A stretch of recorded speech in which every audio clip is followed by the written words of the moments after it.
তৃণমূলের নতুন প্রধানের সঙ্গে গেরুয়া আবির খেলে উল্লাস আনন্দ প্রকাশ করলেন কর্মী সমর্থকেরা। মালদা জেলার মানিকচক ব্লকের ভূতনি থানার অন্তর্গত উত্তর চণ্ডীপুর গ্রাম পঞ্চায়েতের নতুন বোর্ড গঠন প্রক্রিয়া সম্পন্ন হলো কড়া পুলিশি ব্যবস্থার মধ্য দিয়ে। 29টি আসন বিশিষ্ট উত্তর চণ্ডীপুর গ্রাম পঞ্চায়েতে গত নির্বাচনে তৃণমূল 18টি আসন পেয়ে পঞ্চায়েত দখল করে। অন্যদিকে বিজেপি 8টি আসন, কংগ্রেস 2টি আসন এবং 1টি আসন নির্দল প্রার্থী জয়লাভ করে। রাজ্যে পালা বদলের পর প্রধান অর্চনা মণ্ডলের বিরুদ্ধে অনাস্থা প্রস্তাব পেশ করেন গ্রাম পঞ্চায়েতের সদস্যরা। তৃণমূল প্রধান অর্চনা মণ্ডলের বিরুদ্ধে বারংবার দুর্নীতির অভিযোগে সরব হয়েছিলেন পঞ্চায়েতের সদস্যরা। সরকারি নির্দেশে 31শে জুলাই দুপুরে নতুন বোর্ড গঠন প্রক্রিয়া শুরু হয়। বোর্ড গঠন প্রক্রিয়া শুরুতে 29 জনের মধ্যে 27 জন সদস্য উপস্থিত হন। বিজেপি, তৃণমূল, কংগ্রেস এবং নির্দল সদস্যদের সমর্থনে তৃণমূলের প্রতীকে জয়লাভকারী পঞ্চায়েত সদস্য সনত কুমার শর্মা প্রধান পদে নির্বাচিত হন। তৃণমূলের নতুন প্রধান সনত কুমার শর্মার সাথে কর্মী সমর্থকেরা গেরুয়া আবির খেলে উচ্ছ্বাস আনন্দ প্রকাশ করেন। আরও আপডেট থাকতে আমাদের ভিডিও শেয়ার ও ফেসবুক পেজটিকে লাইক করে ফলো করে দিন।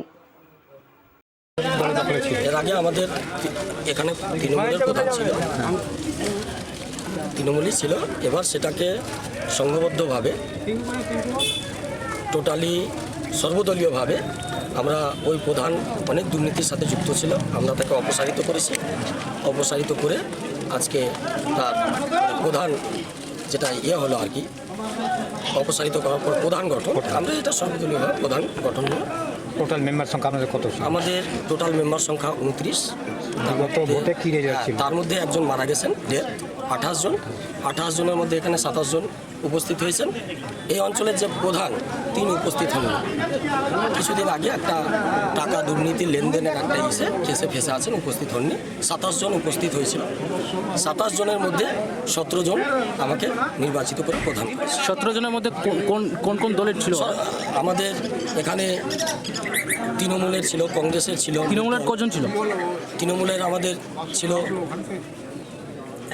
11 জন, কংগ্রেসের নির্দল একটা, কংগ্রেস একটা, আর বিজেপি 4 জন।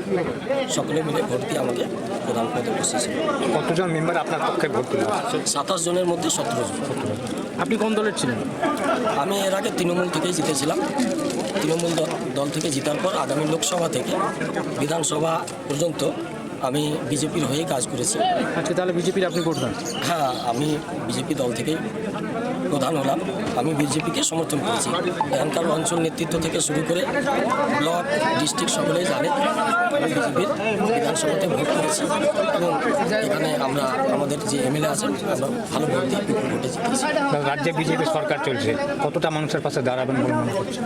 দেখেন, বিগত দিনে যা দুর্নীতি হয়েছে সেই দুর্নীতি তো সচক্ষে আমরা দেখেছি। সেই দুর্নীতির যা হয়েছে সেটা হবে না, অনেক ভালো কাজ হবে, এটা আশা রাখি। আর এই সরকার অনেক সজাগ, প্রত্যেকটা জিনিসে প্রোটেস্ট করে। আগামী দিনে আমরা ছিলাম, আমরা প্রোটেস্ট করেও বিচার পাইনি। আশা রাখছি কাজ ভালো হবে।